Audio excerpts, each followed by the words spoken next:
What is up, everyone? Welcome back to another episode of the Babbles Nonsense podcast. I'm so freaking excited about my guest today. She is Annie Miller. If you do not know her, she is a fitness and business coach, an entrepreneur, a podcast host, blogger, fashion mogul, world traveler, and don't forget, lover of dinosaurs. I just love her so much. She's actually my fitness coach. And I wanted to have her on, which I've wanted to have her on the podcast for a while now. But since it was Women's History Month, I was like, definitely have to have her on because she is the epitome of what a woman-owned business is and a woman entrepreneur. So get ready and listen in. So speaking of, I wanted to have you on because I've obviously wanted to have you on for a while. When I started the podcast, you actually helped me or I wouldn't have one. Oh, I did? Yeah, because I was texting you all the time. I was like, how do I do this? What do I do? What do I get? And you're like, here's these links. So I wouldn't have one if it weren't for you. So that should be your next venture. Tell people how to do a podcast. Absolutely. But it was fitting to ask you for this month because it's Women's History Month. And there was no one that I would rather have than you because I think you're the epitome of what a woman entrepreneur, self-made business is, especially being so young. So kind of want to get into that with you. Obviously, you're known for your fitness and coaching because you're my coach and I love you. And every time I post something, someone's like, oh my God, can you help me? I'm like, no, go to this page over here. I can't help you. But I wanted to have you on because of that, just to kind of talk about how you developed your career and like if you saw it coming this way or whatever. So welcome to the show, Annie Miller. Hi. I love having you as a client too. So the love is mutual. It's funny that you say I'm so young because I feel old I felt like I entered the online space way later than people that like when I came into the space, I was following people who were like 24 self-made millionaires in the fitness field. And it was like, obviously that is not everyone, but it's just funny because I always felt old in the space. I did not feel like I was a youngin. So it's interesting that that's the outside perception. Well, it's funny. Well, I mean, you're younger than I am. I mean, you're about 3 or 4 years younger than me, I believe. Okay. And, when I found you, you had already grown your business. Obviously, when I had found you I'm pretty sure Emily Schramm had posted you. Yep. And that's how I found you. And I was like, oh, okay, let me go over here. And I waited and waited and waited forever to sign up with you because I was like, well, I don't know how this online coaching is going to go because I've never done online coaching. Have you always wanted to be in fitness? Like, did you know from you were out of the womb that you were like, I'm going to do something in fitness? I have been like, in the most non-creepy way possible. I have been like mildly obsessed with or just amazed by the human body like since I was like 6 or 7. Like my dad had a gym in our garage and he's very, very lean. He had like shoulder striations. And I just remember looking at it like, oh my gosh, that's so cool. So I definitely think that there was like a predisposition to going in that direction just because I was naturally like infatuated with the human body and how it can change and, be manipulated via science, really. So I do think that many people thought I was going to like go into the military and go that route, drill sergeant. But yes, I mean, I was always into sports. I always worked out on my own outside of sports. So yes, I definitely think it was either going to be that or like cosmetology. Because I love makeup. I actually applied to fashion school as well. So in like making people feel good about themselves, I think was definitely a common theme in any direction that I was going to go, whether it was fitness or makeup or fashion or any of those things. I can definitely see the fashion because I definitely get a lot of my fashion from you. I'm pretty sure I like copied this athletic outfit you had and actually I wore it to Nashville last weekend and everybody was like, that's so cute. And I was like, copied my coach. Like no credit here. But also like your style, like you also style homes. So did you ever think about like interior design? I didn't think about interior design, but that is something, I mean, I could go into probably like when people ask if you weren't into fitness, what would you go into? And I'm like, I could see myself in interior design, graphic design, like website, content design, PDFs, things of that sort. obviously like makeup, anything kind of on the artsy side of things, I could see myself going into. I'm very amateur in all of that, but I do have like a 2% natural instinct in those. You need to give yourself more credit because your branding is on point and you have done that all by yourself. So, I had Brand Creative, Tatum at Brand Creative did my most recent branding that I have. Up until that point, I did DIY branding. And I mean, I give kudos to that. I think it was great for getting up to a certain point. And then it was like, okay, I need a professional to like take what I've done and make my vision more clear from a professional standpoint. But I got to give Tatum credit for that. Well, I mean, it's still like they made it to where it looked like it was still what you were doing. So yes. So yeah. In that sense, but since you knew you were going to be in fitness from kind of a young age, did you always have that entrepreneurial mindset? Like, have you always been like, oh, you could do this better or that better? 0%. Like entrepreneurship is to me one of the most refining things that you can do as a human being, because like my fear of failure was so huge and that just cannot exist. You will get nowhere as an entrepreneur if you are afraid that you're not going to get it right, that it's not going to be perfect. Like you have to just be willing to say, I'm going to put it out there, see how it does, and we can fix it as we go. So no, I actually, I grew up in competitive cheerleading, and Paige, who takes all of my photos and video, I know you've seen me tag her at Paige Major Creative. She owned the cheerleading gym that I worked at and trained people out of. So I trained people in person first. I didn't want to work at a gym. So that's kind of backstory. Went to college, got my exercise and sports science degree. For anyone listening, was going into college athletics, wanted to be a strength coach, interned for 2 years at University of Portland, a D1 college, had a great experience, but I was like, this is not like 10 years down the road. This is not going to work out for me. Just looking at the coaches who are amazing people, but when looking at their actual lives, I was like, none of you are married. None of you have kids. All of you work like 15 hours a day. When does this stop? Or like, is it like, yeah, I was about to say, when I was in college, like I loved going to the gym and I had trainers there and they were there from 5 a.m. till 9 p.m. when it closed. And I was just like, wow. Yes. That's a lot. And I'm sure that's not the story for everyone by any means. But needless to say, I got my CSCS, which is Certified Strength and Conditioning Specialist. And the purpose of all of that, the purpose of that 5 years of my life was to be a college strength coach. So when I decided that wasn't going to happen, I was very much so for the first time in my life, like, what am I doing? Like the typical graduated college and doesn't know what to do. I applied for a few like kind of boutique-ier gyms. I was like, I will not work at an LA Fitness. I will not work at a Globo gym.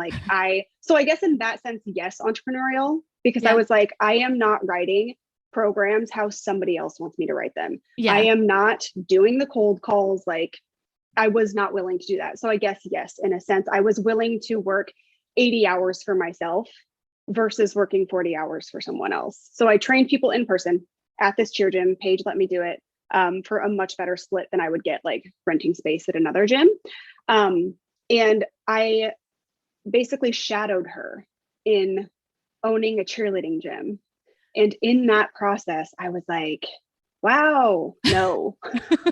Nope, that is also a no. I do not want to own a cheerleading gym. I don't want to own a brick and mortar. That was kind of I'll never own a gym. Like everybody in the fitness field like wants to own a gym, have their own gym. And I'm like, the only way I would almost do that is if I had enough money to where I wasn't dependent on actually having an effective gym. It would be like selfishly for me, not for having to actually run a good business, 100%. An effective business. Yeah. So I would say not entrepreneurial, but didn't want to work for anyone else. So yes, in a sense. So you kind of had to become entrepreneurial if you wanted to change your career path is basically, which I did it to myself. I tried, everyone says that, like everyone says, well, I wasn't an entrepreneur, but I truly think it's kind of ingrained in you because I wanted to be a nutrition coach. Like I love nutrition. It's a passion of mine. You know that we've talked about it. And then I tried to make it a little bit of business, but I can't. I'm like, I can't do it because then I hated it. So then I was like, I can't do it. So do you ever feel like, God, I don't want to talk about this anymore. Like, leave me alone. Or you're like, no, truly, I love this. Like, ask me all No, the time. love, love, love, love. Yeah. And I do think I had a friend who was in the health and fitness field also in college strength one time ask me, like, do you think I'm cut out for entrepreneurship? And I honestly said no. I was Mhm. like, I think you would hate it. I do. It's not, it doesn't mean that people who are cut out for entrepreneurship are better than people who aren't. It just is, it's a thing. And It, you have to want to also be an entrepreneur to make a business out of whatever the thing is that you love. and I think that's where it comes down to like the people that say you have to want it bad enough. What it's true. Like you truly have to want to work. Cause like you said, you work 80 hours for yourself. And when I was seeing like, cause obviously I was working in the ER and then trying to do Yeah. that on the side, I was like, I don't want to do this. I was like, I Yeah. don't. Yeah. I was like, so no, I get it in that sense. So Yeah. going back to when you were training people in person, how did you start transitioning that into the online space? Because people either love it or hate it, right? Like, because you're not there. It's like, how is this person actually going to train me, quote unquote, by watching a video of me? Yeah. I mean, I knew that I kind of was to some extent my ideal client. Like I would have loved to have a program written by somebody else. I know what I'm doing in the gym enough to, send somebody videos. Absolutely. So my goal was actually always to train people online. So when I started training people in person and made Fit Design by Annie, which was my brand when you started working with me, I called it program in-person training and program design for online training. So like from the get-go, being online was always the goal Okay. because I love sleep. people when people ask like, why did you want to be online? I'm like, dude, I loathed every ounce of my being, hated waking up for 6 a.m. clients. Yeah. Like I hated my entire day because I had to wake up for 6 a.m. clients. And you can think that that is like the most, like the definition of a first world problem. That was my driving force. I was like, the appeal of just waking up, doing whatever I want in the morning, pulling my laptop onto my lap, writing programs. That was the other thing, is that I never, training people in person is obviously great because you gain a lot of skills. For one, like as a trainer, I always encourage people to work on the floor somewhere before they go into the online space, because there's just so much you learn about movement and people and communication by actually being face to face on the floor. I think it's imperative. But also, I didn't love training people in person. Like in person, I was just thinking of the 100 other things that I could be doing to grow my business, or the fact that I could be reaching thousands of people online versus training this one person for 1 hour. Like, had nothing to do with people, loved my clients, but it was just the act of training people in person that I was never like, this is what I love. I loved writing programs. Yeah. So that was why I wanted to make a business around program design and find people like you who are amazing at moving and you want to be strong and you want to follow a program. Like Yeah. there are plenty of people out there like you. Well, I mean, I've done both. So like you said, I didn't necessarily love being on someone else's schedule either. So I didn't like they were like, here's your time slots. You either have to choose 5 a.m. or 5 p.m. And I'm like, well, I work from 6 to 6. So neither one of those work. So I needed something where I could do it. And I've done the whole like buy people's programs but they're just mocked up. Like, right. Templated programs. Yep. They're for everyone. They're not just specifically done. So when I found you and I was like, okay, this is perfect. It's online. And then I remember telling you, you were doing some kind of Instagram live or teaching or coaching that you do. And you were talking about the butt wink. And I was like, okay, so I'm going to go in here. And I was like, oh, I have that. I'm going to try to fix it. And I fixed it off of what you said online. And I was like, okay, she's good. So, I remember that. I literally, your testimony of that is in, I think, the Big Lift audit. I was like, actually a part of it. Because when you said, I was like, oh, wow, I do this. I had no idea. And then I was like, okay, so you can be coached online. And then I just went for it and I signed up and I've been with you ever since. And I wouldn't give you up unless I lived under a bridge or something. Like I will give up my Starbucks. I will give up everything else. That was something interesting though, through COVID, that I saw, because nobody knew what was going to happen with the pandemic. And I am very aware that like what I offer is a luxury. I am not essential. So there was a worry there of like, oh gosh, are all of us coaches, not even just me, but like this industry at Well, large the is what gym I'm was shut looking at. down. Yeah. I Yeah, mean, gym is shut down. People don't have access. Like, what is going to happen? I did not lose a single client wow. to that. Now, one is I have a lot of nurses. So bless all of you because you were employed and very stressed during that season. And I also have a lot of military, which were obviously still employed. So part of that was like interesting to see, oh, I tend to attract these kind of people in these certain areas, which I had never really looked at, like the occupation of my clients before on a mass scale. Mm-hmm. So that was interesting. But also, some people did get very stressed, lost their jobs, whatever, and they kept training. And that's not to say like, oh, I'm amazing. It's when people value their health and their lifting, like it is the last thing to go. They Yeah. will drop so many other things before they drop their training, which No, was so cool to see. it's true. Cause when I bought my Uh-huh. house, like I was so nervous. I was like, Mhm. that was a big factor. I was like, can I pay for my training? And then when I switched Mhm. jobs because I went to a lesser paying job, I was like, I have to be able to fit this in. So where can I cut somewhere Yeah. else? So that was Yeah. huge. And it is huge. Now, Mhm. what do you see different? I know you said that training people in person was more so that you were thinking about other things, but you learned a lot from training people in Yes. person. So where do you feel like you're separated from the rest of the people when it comes to programming, training, why people gravitate towards you? Um, Gosh, there's a few things there. I think with programming, one of the biggest things in comparison, I guess, maybe to other coaches, I'm very confident in my programming.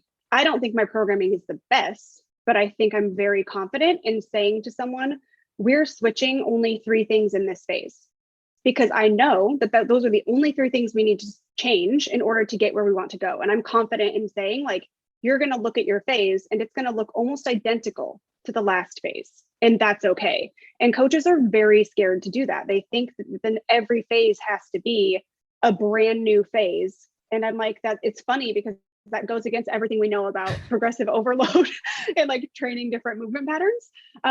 So I think that I've had that confidence, whether justified or not, from the very beginning of coming into the online space. Programming was what I focused on in college. It's what I focused on at University of Portland with the college athletes. And so I had a leg up in that department. And I think when you're confident in the thing that you sell online, which for me was programming, then you're going to be more confident in selling that thing. Mm-hmm. So that definitely, I think, did set me apart. As far as experience on the floor, I don't think anything sets me apart in that realm other than honestly, like my own experience actually with injuries and physical therapy and having kind of a prehab rehab view of what should be done in a strength training session, which is where you get like the movement prep from, right? We don't just come in and lift weights, but it's also not just like a warm up. The movement prep is for the core and mobility work that is going to benefit the strength training long term. So that's why it's there.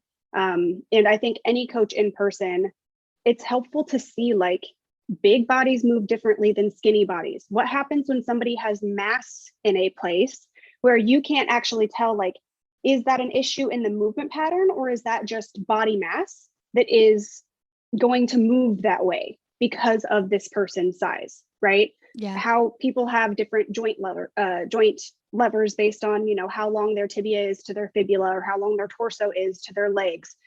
That only comes, in my opinion, like, yes, I'm sure if you watched enough videos of people online, you would learn those things. But to see it in person and have to react to it, it just builds those skills and I think sticks in the brain a lot more than what can be done online. That's a good answer. But what I see from an outside perspective is that because I've done a lot of things, CrossFit to training with other people and what I love about your training, which we talked about was hard for me in my mind to shut off because I wasn't thinking I was doing enough because of the like the switching in the phases that you said was that you focus on those small movement patterns and tempo. I'd never learned about tempo until you. Like, I've seen, and now that I know these things from training with you, when I see a trainer in the gym, I literally want to walk up to that person and go, they're not even watching you. like you're not even doing the movement right. And I don't know if that's respectful or not. Right. But you can't unsee it. Once you know these things, yes. And it's so very common. And so how do you feel about CrossFit, first of all? I don't know if I've ever asked you. So I think I did a podcast like a few months ago on my overall views of CrossFit. I did CrossFit for a period of time. It was like a 6-month period, but I went hard in the paint. I think it's fun. I obviously am drawn to like high intensity things. I think that the community piece, they do it better than anybody else. I think F45 is maybe starting to do it better than CrossFit. I'm interested to see where that whole like franchise goes from a business standpoint. I think that a lot of injuries happen in CrossFit. And there's a multitude of reasons. And I also think you can't make like a blanket statement about it, because I could walk into one box or gym or whatever they call them now and be like, wow, this programming is amazing. It's really thinking about like, what metabolic pathways are we working on today? What movement patterns are we working on today? Because there is so much in CrossFit to balance. There's so much to balance. So it really does require, in my opinion, like a next level of understanding of the human body to make sure that your program design is developing what an athlete actually needs. I don't know how many boxes have that level of programming. So I got lucky because when I was in Nashville, the guy, I'm pretty sure, I could be wrong, but I'm pretty sure he said that he had a degree in exercise physiology when he was programming, and his was phenomenal. Like and he wouldn't do big groups. Like he would only do small groups. And if he saw your movement pattern off, he was like, drop the weight. Don't even put weight on that. Just use the bar. Like super good about that. So transitioning from that, how do you feel which I already know how you feel, but the people listening. So I know that you don't use your body to sell your programming, which I think is phenomenal, which you kind of spiraled off on Instagram, not spiraled off, but viraled off, I guess, with your butthole, like don't show your butthole.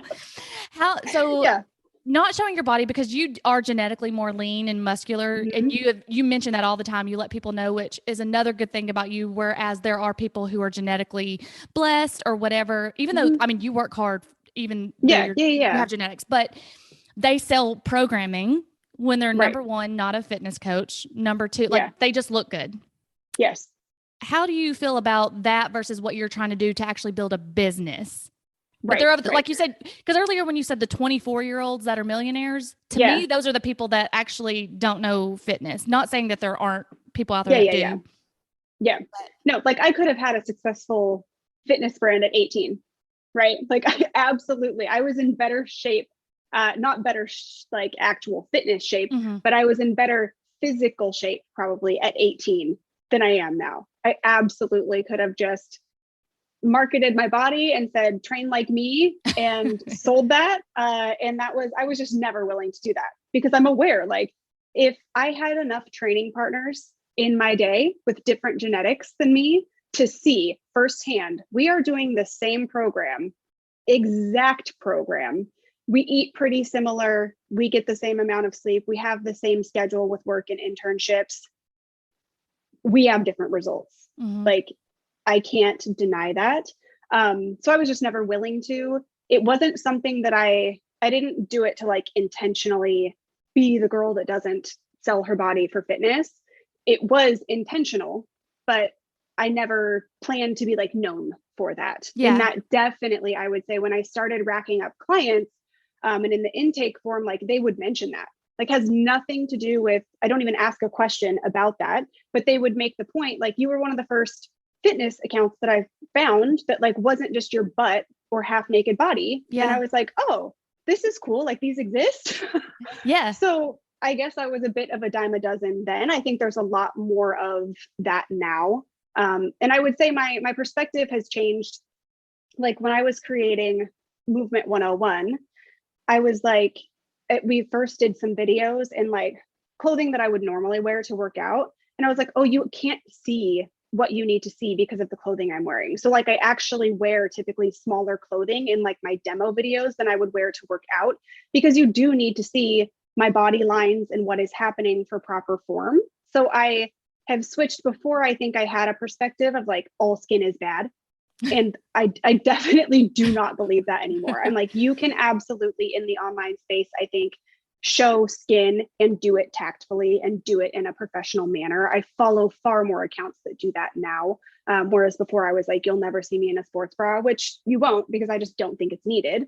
And I think I think skin is distracting, whether it is, sexually shown or absolutely not. It is distracting versus, I think if you put two videos up next to each other and a girl is in, booty shorts and a sports bra, even like from the front angle, say, like we're not even, underneath at the butthole angle, and someone is in leggings and a tank top, one, you are looking at the skin and probably being distracted by it versus just seeing the movement pattern in the other one.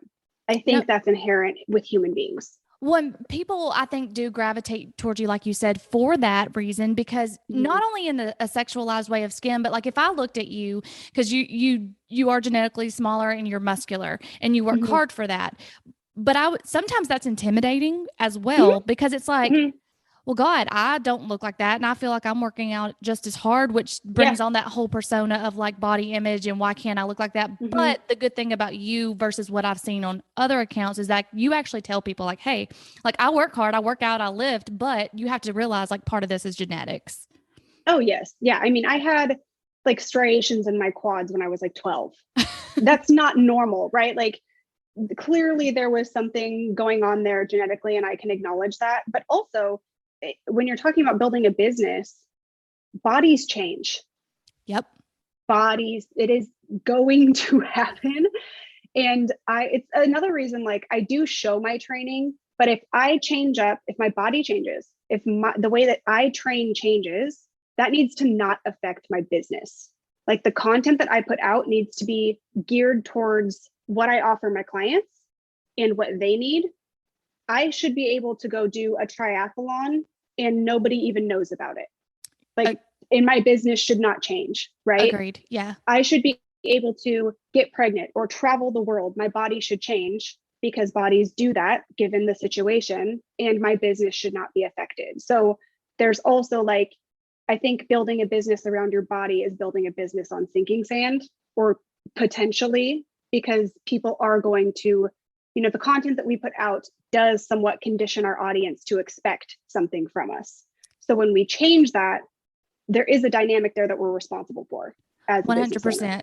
Did you ever feel pressure though? Like, or do you feel pressure? Like if you go through those moments where you're like, I don't want to work out. Like I don't, which you posted the other day, which was cool because you're like, trainers don't want to work out either. Like, oh my gosh, sometimes I skip it, and then do you feel pressure when your body does change? Because we as women experience hormonal fluctuations. Like you said, you traveled the world for what, a year, 2 years, and there were gyms or there weren't gyms, and yeah, I think that for me was more, like I said, I had been active for like 18 years before we traveled the world, and very consistent in that. Like I had injuries along the way, but I had never taken a year off of being like any kind of active. So that was also like, I was on my own little journey of like, what is my body going to do? How much is it going to change? What am I going to feel like? So that was much more of like an internal thing that was going on than anything to do with online, I guess, or regarding my business or anything like that. So would you say that no, never mind. That's a bad question. I was going to say, do you have body image issues, or were you just like, no, I'm just curious. Really? No. Oh my gosh. Yes. Someone that looks as good as you. That is amazing and interesting for real. I was actually, I mentioned on one of my podcast episodes, I forget, I just batched like 6 of them. So I don't know if I already said it on a podcast or it's coming out, but spoiler alert, here it is. I had basically talked about the fact that like, I wish we just spent less time on bodies, period, because I follow accounts of like normal bodies to remind, I am immersed in the fitness industry, immersed. I see perfect bodies with the best angles and the best lighting all day long in my feed. So I too have to, or I enjoy following 1 to 2 accounts. I can think of 2 of them. I can't think of their handles, but I see 2 often that just like remind you what a normal body looks like. And I so appreciate those, but I also am like, this is still 24/7 focus on a body. Even if it's a normal body, it's still hyper focused on bodies. Like, can we just not? Can we I wish we could. I know. I'm like, can we just live in them and like not focus Because on them? I know me and you have had conversations because I always feel Mm-hmm. like I'm not progressing in my workouts, or, Mm-hmm. I say I'm not strong enough or not getting muscular enough. Mm-hmm. And because I have thyroid issues, just found Mm-hmm. out my testosterone is 0. So that's a problem. That'll do it. That'll do But then it. you're always like, but are you lifting heavier? And I'm like, well, yeah. Right. So, and I Yeah. do appreciate that from you as a coach, because you point out things that aren't aesthetic. And you always say Mm-hmm. that, like, I'm not coaching you to change your aesthetics, which is Yeah. also something different about you that I've seen. Like, cause a lot of people ask, well, what are your body goals? What do you want to, build a Right. butt? Do you want to get smaller? And you don't ask that. You're like, do you want biceps? Do you want quads? Do you want to get stronger? Yeah. Yeah. So I And I appreciate don't I that. don't like shit on aesthetic goals. I have aesthetic goals myself. I expect that my clients have aesthetic goals, even if I'm not necessarily asking what they are. And I don't think there's anything wrong with those. I just think that there is a very, very thin line of like, we can have aesthetic goals, but let's make sure that they're not like based in hating our current body, because you're never going to be satisfied, Agreed. ever going to be satisfied. I thought about sharing I shared it in 2018. So like, that's insane that that's almost 4 years ago.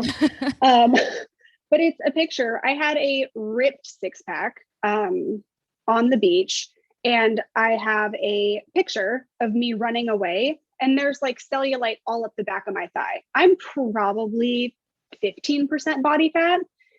And I mean, I've been down to 12% body fat and still had cellulite on my butt and the back of my thighs with ripped quads. Like, it's just my genetics. So as I talk about, like, yes, my leanness is definitely based in genetics, and so is where I have, disposition to hold fat or cellulite or whatever my skin fascia is. Like, I've seen quote unquote fatter people than me who don't have the appearance of cellulite, who are just fat. And I knew that from in high school. I mean, I cheered with girls that had a far higher body fat percentage than me, but did not have the appearance of cellulite. And I was like, this is just it. Yeah. Like, I just have this. So I would say that, back to your, like, do you have body image issues? I don't think a single man or woman doesn't have body issues. I think a lot more men have body issues. It's just really? not talked about. Oh yes. I think that men are not nearly as self-conscious, because I don't think society like embeds that in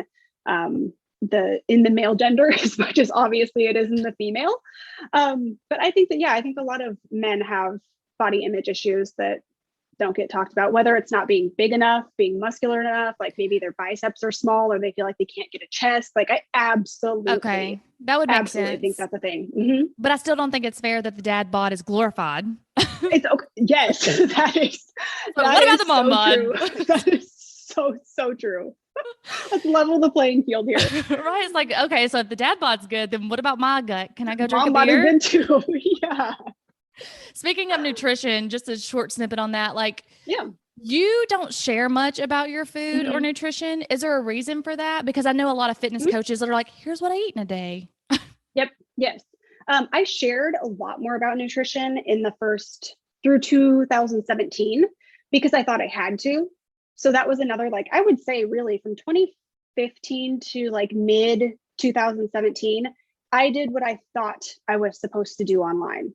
So I did what I saw other people doing. I didn't see any trainers just talking about program design and lifts. Like, I didn't see that. So I didn't realize I could be that, which is, I think representation is real, and like even idea representation is real. So hopefully, I give other coaches permission to just be a trainer and not talk about nutrition. I never enjoyed it though. So I would share about nutrition. And then I did these 20-day challenges, which were really high value, but I realized like, this is not actually what I want to do. Like, it's not, people who do 20-day challenges are not the people that I want to work with long term. So like, there's a disconnect in who my ideal client is. And that is in 2017, I started making Movement 101, which was like my first, this is it. This is the program, or not the program, but the resource rather, like that's going to get me in front of the right people and going to start getting me the clients that I want to have. So anyway, in doing the 20-day challenges, somebody that lived in a different country was like, what's a food that I can get because they don't sell that here? And I was like, oh my God, I never thought about like, you don't have access to whatever Alpenrose cottage cheese or whatever the fuck I was telling them to eat. And it was that and many other things. I was just like, I don't care. Like, I don't care about, I care about my personal nutrition, I guess. But even then, like, I just started counting macros for the first time in my life, like in August of 2021. I don't care to share that process. I calculated macros for a few clients, like it's within my scope. I do not care about nutrition. It does not light me up. I don't want to help people with it. Like, whereas you, like, you're so fascinated by it. You love it. Like, even in classes, I was like, oh, this is cool. Moving on. It just wasn't my thing. So I just said, I'm not coaching this anymore. No, that's awesome, because a lot of people don't stay authentic to who they are. And then they try to give it. I know so many people that try to give nutrition advice, and it literally irritates me because I'm like, you don't even know what you're talking about. Yep. When I've had coaches try to tell me, and I'm like, no, that's wrong. Yep. So it's really appreciated when someone can be authentic to who they are and just say, just go somewhere else. Like, you'll get better value there. Yep. 100%. I felt like I was like selling people short. I was like, I can do this for you, but I'm probably not going to put in full effort. And honestly, like, somebody else is probably way better at this and likes doing it. So you should probably just go to them for nutrition. But you partnered with Working Against Gravity, WAG, for people who need nutrition, correct? Yeah, I would just, I kept tagging. I thought that Adi was like the best at what she does. I had never done WAG, but just consuming their content, knowing Adi, trusting her, I would always just send people her way or tag them. And she was like, do you want a link or something? I was like, yeah, we should probably do that. Yeah, no, you sent me there. Organically. Yeah, you sent me there, and they were really good. They were really good. And I actually got the coaching certification through them. Yeah. So, I mean, they're really good. But so would you say, going back to the 2015, you said you started out, that's when you started on the online space? Okay. Yeah. When did you see yourself, like, you saw like, oh, wow, I'm starting to get all these followers and it just keep coming in? When was that moment where you're like, what is going on? It was probably in that 2017, like that was a very pivotal year because one, I don't remember if it was 2016 or 2017, when I was on Steph Godrow's Women's Strength Summit, which Emily Schramm was also on. We were both on the fitness panel, and that brought in like thousands of followers. And that made me reevaluate, like, fuck, is like 20-day challenges what I want to do with my, like, is that really like all I have to offer these new people? So there was like a very big pivot, I would say, in 2017. And that was my realization of like, we're growing and I need to make sure we're growing in the direction that I actually want to end up going. So that's when it became like, screw the at-home workouts with a Frisbee in the living room. Like, we're lifting weights because that's what I actually do. And there's got to be people out here that also want to do that.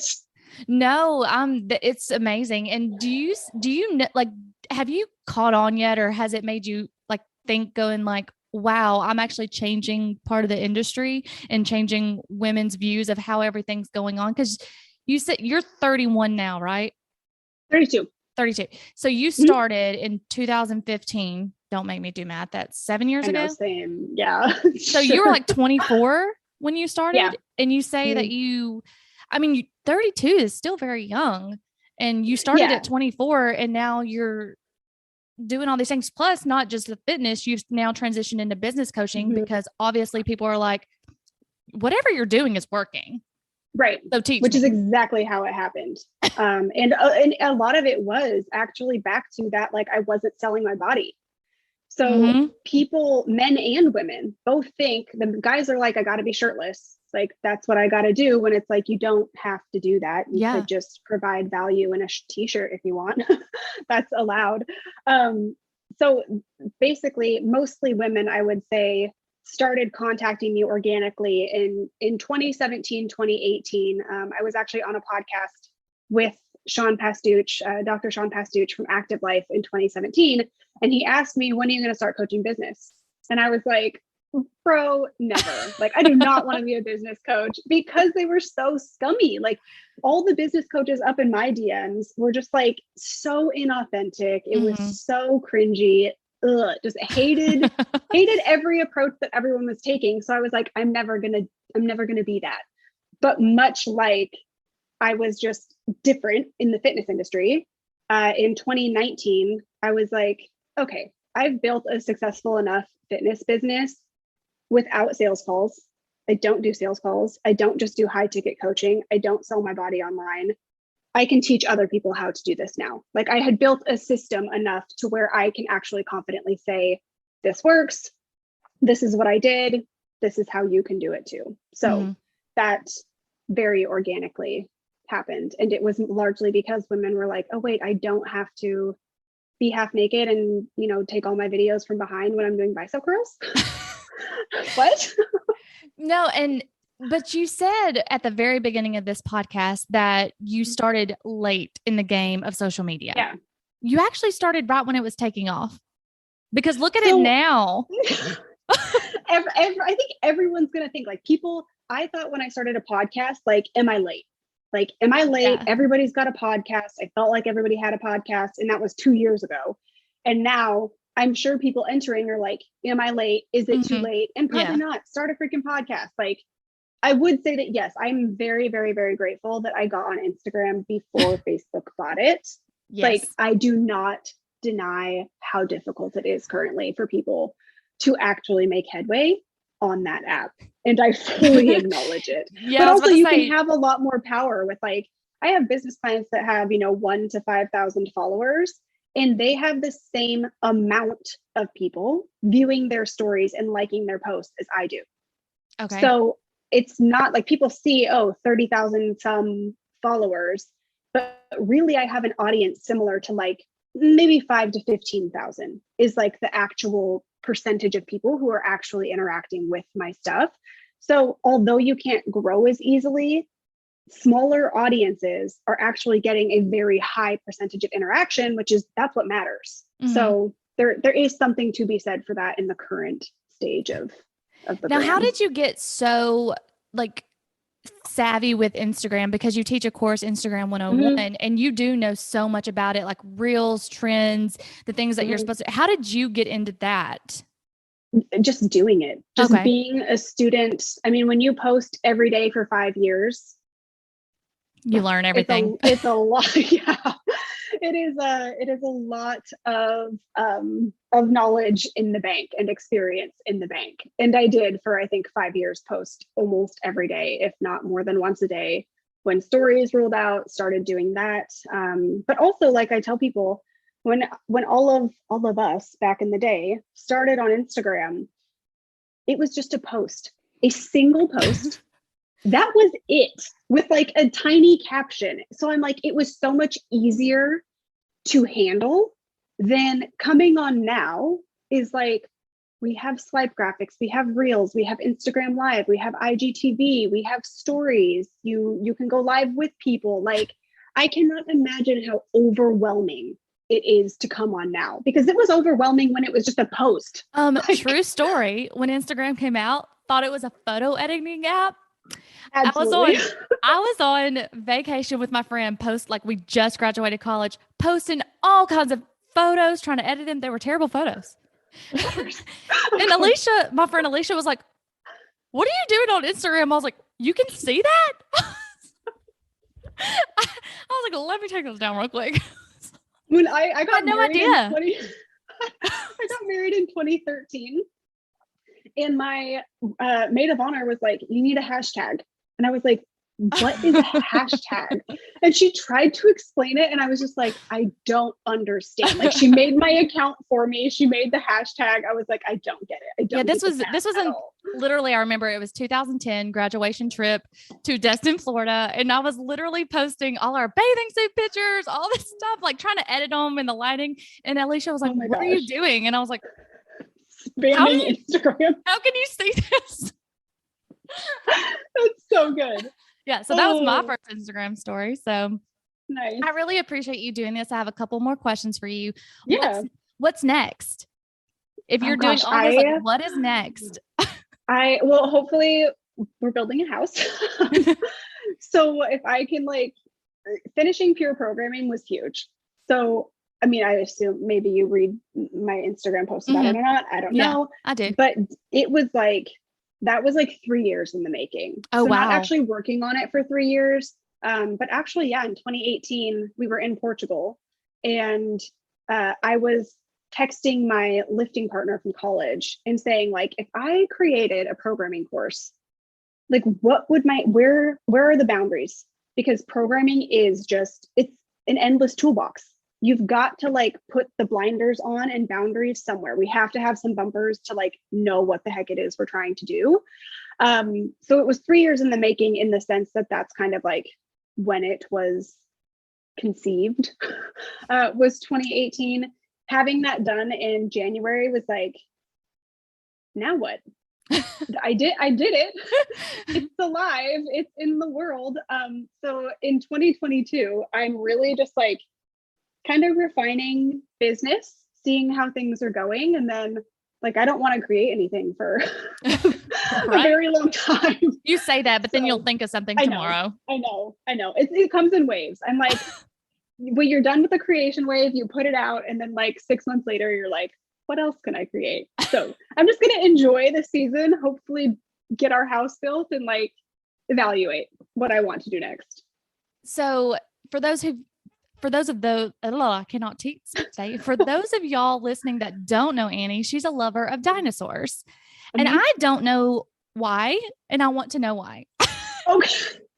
As you're wearing my Quad Squad shirt. So good. Yeah. Land Before Time.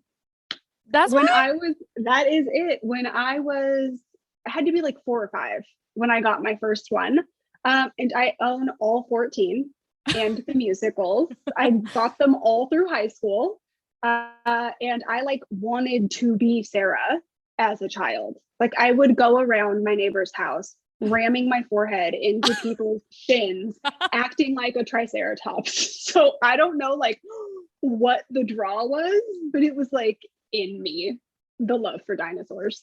So I don't know if you want to have children or if you're going to, but I can see if you do, doing a family themed Land Before Time. Oh, and the cows that are at your place, you should also dress them up as dinosaurs. I want Highland cows so bad. So bad. Oh my gosh, I want them. Yeah, if we ever have kids, I am, like, I will have some kind of neutral, like, dinosaur or something in the nursery. Dinosaurs will be happening for sure. All right. So tell everyone that is listening where they can find you if they don't know. Everything is pretty simple. So my website is anniemiller.co, and that is also my Instagram handle. That is also my Pinterest handle. And then my podcast is the Fitsbro podcast, which is basically where I go deeper, wider, in-depth on topics that I, like, talk about on Instagram. I also talk about our travels and more, like, normal life stuff there as well. So, yeah. I really appreciate you doing this, and thank you so much. It was a blast. Thanks.